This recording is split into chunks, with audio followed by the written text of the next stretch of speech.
الله أكبر الله أكبر. بسم الله الرحمن الرحيم. நஹ்மதுஹு வனுஸல்லி அலா ரசூலிஹில் கரீம்.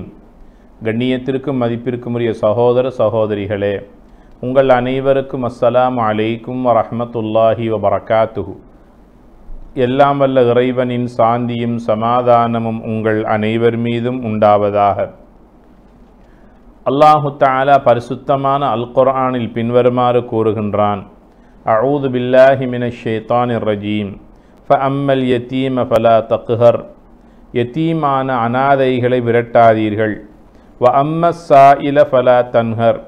யாசகர்களையும் கடிந்து கொள்ளாதீர்கள் என்று அல்லாஹு தஆலா அல் குர்ஆனிலே இந்த இரண்டு வசனங்களின் மூலமாக இரண்டு சாரார்களை பற்றி சொல்லுகின்றான். அனாதைகளை விரட்டாதீர்கள், யாசகர்களையும் விரட்டி அவர்களை கடிந்து கொள்ளாதீர்கள் என்று அல்லாஹு தஆலா கூறுகின்றான். நபி ஸல்லல்லாஹு அலைஹி வஸல்லம் அவர்கள் கூறியதாக ஸஹ்ல் இப்னு ஸஈத் ரலியல்லாஹு தஆலா அன்ஹு அவர்கள் ஒரு ஹதீஸ் இவ்வாறு அறிவிப்பு செய்கிறார்கள்: அன வ காஃபிலுல் யதீமி ஃபில் ஜன்னதி ஹாக்கதா. நானும் ஒரு அனாதையை பராமரிக்கக்கூடியவரும் நாளை சுவர்க்கத்தில் இப்படி இருப்போம் என்று நபி ஸல்லல்லாஹு அலைஹி வஸல்லம் அவர்கள் தன்னுடைய இரண்டு கை விரல்களையும் இப்படி இணைத்து காட்டினார்கள். இந்த ஹதீஸ் சஹீஹுல் புகாரியிலே பதிவு செய்யப்பட்டிருக்கிறது. ஆக இந்த உலக வாழ்க்கையில் யதீமான மக்கள் யார், யதீமான பிள்ளைகள் யார் என்பதை நாம் விளங்கிக் கொள்ள வேண்டும். யதீம் என்பது தந்தையை இழந்த பிள்ளைகள். இவர்கள் சிறுபராயத்திலேயே தந்தையை இழந்து ஏக்கத்திலே தவித்து கொண்டிருக்கக்கூடியவர்கள். இந்த யதீமான பிள்ளைகளாக வாழ்ந்தவர்களுள் முக்கியமானவராக திகழ்கிறவர்கள் எம் உயிரிலும் மேலான நபிகள் நாயகம் ஸல்லல்லாஹு அலைஹி வஸல்லம் அவர்கள். தாயினுடைய வயிற்றிலே அவர்கள் கருவாக இருக்கின்ற போதே அவருடைய தந்தை அப்துல்லா அவர்கள் வஃபாத்தாகி விட்டார்கள். பிறக்கின்ற போதே அவர்கள் அனாதையாகத்தான் பிறந்தார்கள். ஆனால் இன்னும் சில பிள்ளைகள் 5 வயதிலும் 3 வயதிலும் 7 வயதிலும் 9 மாதத்திலும் என தந்தையை இழந்த அனாதைகளும் இருக்கிறார்கள். சில பிள்ளைகள் நபிகளாரைப் போல தன்னுடைய தாயில் கர்ப்பத்தில் இருக்கிற போது, சிசுவாக இருக்கின்ற போதே வஃபாத்தாகிய நிலையில் பிறக்கின்ற போதே யதீமாக பிறந்தவர்களும் இருக்கிறார்கள். எது எப்படியாக இருந்தாலும் இந்த யதீமுடைய விடயத்தில் நாம் எந்த அளவுக்கு கரிசனை காட்ட வேண்டும், எவ்வளவு ஆர்வத்தோடு அவர்களுக்கு உதவிக்கரம் நீட்ட வேண்டும் என்பதை பற்றி குர்ஆன் ஹதீஸ் எங்களுக்கு அதிகமாக சொல்லுவதை நாங்கள் மறந்துவிடக்கூடாது. இதைத்தான் அல்லாஹு தஆலா சொன்னான்: ஃபஅம்மல் யதீம ஃபலா தக்ஹர். உங்களிடத்தில், உங்களுடைய வீட்டுக்கோ உங்களுடைய தொழிலகங்களுக்கோ நீங்கள் இருக்கக்கூடிய ஒரு இடத்திற்கோ ஒரு யதீமான ஒரு பிள்ளை வருகின்றது என்றால் அவரை நீங்கள் விரட்டி விடாதீர்கள், அவர்களை நீங்கள் கடிந்து விடாதீர்கள் என்று அல்லாஹு தஆலா சொல்லுகின்றான். ஏன் வருகிறார்கள்? ஏதோ ஒரு தேவை ஒன்றுக்கு வருகிறார்கள், ஒரு உதவியை பெற்றுக்கொள்வதற்காக வருகிறார்கள், அவர்களுடைய பசியை போக்கிக் கொள்வதற்கு உணவு கேட்டு வருவார்கள், அல்லது படிக்கக்கூடிய மாணவர்களாக இருந்தால் வசதி கட்டணங்களை செலுத்தி கொள்வதற்கு முடியாத நிலையிலே இருக்கின்ற அந்த நிலுவையில் இருக்கக்கூடிய தொகையை அவர்கள் நிறைவேற்றி கொள்வதற்காக கொடுப்பதற்காக உங்களிடத்தில் நிதி உதவி கேட்டு வருவார்கள். இப்படியான நிலையில் இருக்கக்கூடிய யதீமான பிள்ளைகளை நீங்கள் விரட்டி விடாதீர்கள், அவர்களுக்கு முடியுமான உதவிகளை செய்யுங்கள். ஏன் தெரியுமா? நாளை மறுமை நாளில் யதீமை பராமரித்தவர்களும் நானும் சுவர்க்கத்தில் இப்படி இருப்போம் என்று நபி ஸல்லல்லாஹு அலைஹி வஸல்லம் அவர்கள் தன்னுடைய 2 கை விரல்களையும் இணைத்து காட்டியிருக்கின்றார்கள். யதீமான பிள்ளைகள் அல்லாஹுடைய உதவியை பெறுவதற்கு மிகவும் தகுதி வாய்ந்தவர்கள். நபி ஸல்லல்லாஹு அலைஹி வஸல்லம் அவர்கள் ஒரு ஹதீஸின் மூலமாக சுபசோபனம் சொன்னார்கள். ஒரு கணவனை இழந்த ஒரு விதவை பெண், அவள் ஒரு இளவயது தாயாக இருக்கின்றாள். அவள் பல குழந்தைகளை பராமரித்து கொண்டு இருக்கின்றாள். அவளுக்கு மறுமணம் முடிக்க வேண்டிய தேவை இருக்கிறது. எல்லா தகைமையும் அவளுக்கு இருக்கிறது. ஆனாலும் கூட பிள்ளைகளுடைய நலவுக்காக, பிள்ளைகளின் எதிர்கால நலவுக்காக இரண்டாம் திருமணம் செய்யாமல், மறுமணம் செய்யாமல், அவள் பிள்ளைகளுக்காகவே தன்னுடைய இளமை காலத்தை அர்ப்பணித்து அவள் வாழுகின்றாள். இந்த தாய்க்கு அல்லாஹ் சொர்க்கத்தை கொடுப்பான் என்று ஸல்லல்லாஹு அலைஹி வஸல்லம் சொன்னார்கள். தன்னுடைய பிள்ளைகள் மீது, தன்னுடைய பிள்ளைகளின் நலனில் கருத்தை கொண்டு அந்த தாய் பிள்ளைகளுக்காகவே தன் வாழ்க்கையை, இளமையை அர்ப்பணித்ததன் காரணமாக சுவர்க்கத்தினுடைய உயர்ந்த அந்தஸ்தை அவள் பெறுவாள் என்று நபி ஸல்லல்லாஹு அலைஹி வஸல்லம் சொல்லுகிறார்கள்.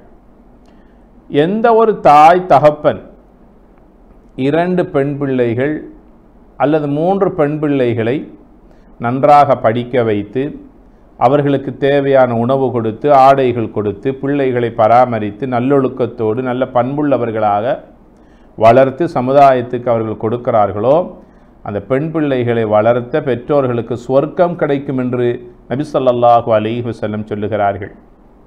எனவே பெண் பிள்ளைகளை வளர்ப்பது என்பது சொர்க்கத்திற்கு அல்லாஹு தஆலா நுழைவதற்கு தந்திருக்கக்கூடிய பெரும் பாக்கியமாகும். பெண் பிள்ளைகள் கிடைத்தது என்பது அபசகுணம் அல்ல, அது ஒரு துர்பாக்கியம் அல்ல, அவர்கள் பாரம் அல்ல, அவர்கள் பாக்கியசாலிகளாக உங்கள் குடும்பத்திலே வந்துதித்திருக்கிறார்கள் என்ற செய்தியை இஸ்லாம் எங்களுக்கு சுபசோபனமாக சொல்லுகிறது. நபிகளார் ஸல்லல்லாஹு அலைஹி வஸல்லம் சொன்னார்கள், ஒரு செல்வந்தர், ஒரு வசதி படைத்தவர் தன் மனைவி பிள்ளைகளுக்கு, தன் குடும்பத்துக்கு நாளாந்தம், வாராந்தம், மாதாந்தம் செலவுக்கு கொடுத்து அவர்களை பராமரிப்பதைப் போல பல பிள்ளைகளோடு வாழக்கூடிய ஒரு விதவையின் தாய்க்கு உதவி செய்கின்றார். அந்த விதவை தாய் தன்னுடைய பிள்ளைகளுக்கு கல்வி செலவுக்கு, மருத்துவ செலவுக்கு, வீட்டு செலவுக்கு, உணவு, இப்படியான பல செலவுகளை கவனத்தில் எடுத்து அந்த விதவையான தாய் தன் பிள்ளைகளை அரவணைத்து கொண்டிருக்கிறாள், பராமரித்து கொண்டிருக்கிறாள். இந்த விதவை குடும்பத்துக்கு உதவி செய்த மனிதனுக்கு அல்லாஹ் கொடுக்கக்கூடிய நன்மைகள் 3. 1, அல்லாஹுடைய பாதையிலே கலந்து கொண்ட ஒரு முஜாஹிதை போல அவர் இருக்கிறார் என்று சொன்னாங்க. 2வது சொன்னாங்க, கஸ்ஸியாமி தஹரி குல்லி, காலம் முழுவதும் அவர் நோன்பு நோற்ற நன்மையுடைய நன்மையை பெற்றுக்கொள்கிறார் என்று சொன்னாங்க. 3வது சொன்னாங்க, ககியாமில் லைல், காலம் முழுவதும் அவர் நோன்பு நோற்ற நன்மையை பெற்றுக்கொள்கிறார் என்று சொன்னாங்க. 3 நன்மைகளுக்குரியவர் தான் ஒரு விதவை பெண்ணுடைய குடும்பத்தாருக்கு உதவி செய்யக்கூடிய மனிதனுக்கு அல்லாஹ் கொடுக்கக்கூடிய பெரும் பாக்கியமாகும். அல்லாஹு தஆலா எனவேதான் அல்லாஹுடைய தூதர் ஸல்லல்லாஹு அலைஹி வஸல்லம் அவர்கள் இவ்வாறாக ஒரு மனிதனுடைய வாழ்க்கையில் உதவி செய்யக்கூடிய மனிதர்களுக்கு அவன் உதவி செய்து கொண்டே இருப்பான். ஆக எங்களுடைய வீட்டு வாசலுக்கோ, எங்களுடைய தொழிலகங்களுக்கோ எங்களை நாடி ஒரு யத்தீமான பிள்ளை வருகின்ற போது அவரை நாங்கள் தட்டி கழித்து விடக்கூடாது, அவரை விரட்டக்கூடாது என்று அல்லாஹுடைய தூதர் ஸல்லல்லாஹு அலைஹி வஸல்லம் அவர்களுக்கு அல்லாஹு தஆலா குர்ஆனின் மூலமாக இந்த குர்ஆனை இறக்கி வைத்திருக்கின்றான். ஒரு நாள் நபிகள் நாயகம் ஸல்லல்லாஹு அலைஹி வஸல்லம் அவர்கள் அல்லாஹ்விடத்தில் மனமுருகி துஆ செய்து கொண்டிருக்கிறார்கள், பிரார்த்தித்து கொண்டிருக்கிறார்கள். பக்கத்தில் இருந்த ஒரு தோழர் நபிகளாருடைய துஆவினுடைய உயிரோட்டத்தை பார்த்து பார்த்து மனதால் கவலைப்படுகிறார். நபி ஸல்லல்லாஹு அலைஹி வஸல்லம் அவர்கள் எவ்வளவு அழகாக உருக்கமாக கண்ணீர் வடித்து துஆ கேட்டுக்கொண்டிருக்கிறார். நானும் எவ்வளவோ இறைவனிடத்தில் பிரார்த்திக்கின்றேன், கண்ணிலிருந்து ஒரு துளி கண்ணீர் வருதில்லை, கண்கள் கசியுதில்லை, கல்பு கரையுதில்லை. எவ்வளவோ கேட்டாலும் அது வாயோடு உதட்டோடு போகுது. நபிகளார்கள் அவர்கள் பிரார்த்திக்கும் போது கண்கள் கண்ணீரை வடித்து கொண்டிருக்கிறது. அந்த அளவுக்கு ஒரு உருக்கமான துஆவை நபிகளார் அவர்களால் மாத்திரம் எப்படி கேட்க முடிகிறது என்று நினைத்தவர்கள் நபிகளார் அவர்கள் துஆவை முடித்து எழும்புகிற போது தன் நிலையை சொன்னார்கள். நபியே நாயகமே, நானும் துஆ கேட்கிறேன், கல்பு கலங்குதில்லை, கண்ணீரை கொட்டுதில்லை, உங்களால் மாத்திரம் எப்படி முடிகிறது என்று கேட்டபோது நபி ஸல்லல்லாஹு அலைஹி வஸல்லம் சொன்னாங்க, உங்களோட கல்பை அல்லாஹ் கரைத்து இலகுபடுத்த வேண்டுமென்றால், உங்களோட கண்களிலிருந்து கண்ணீர் வடிய செய்ய வேண்டுமென்றால், நீங்கள் யத்தீமான பிள்ளைகளை காணுகிற போது அவருடைய தலையில் கையை வைங்க என்று ஸல்லல்லாஹு அலைஹி வஸல்லம் சொன்னாங்க.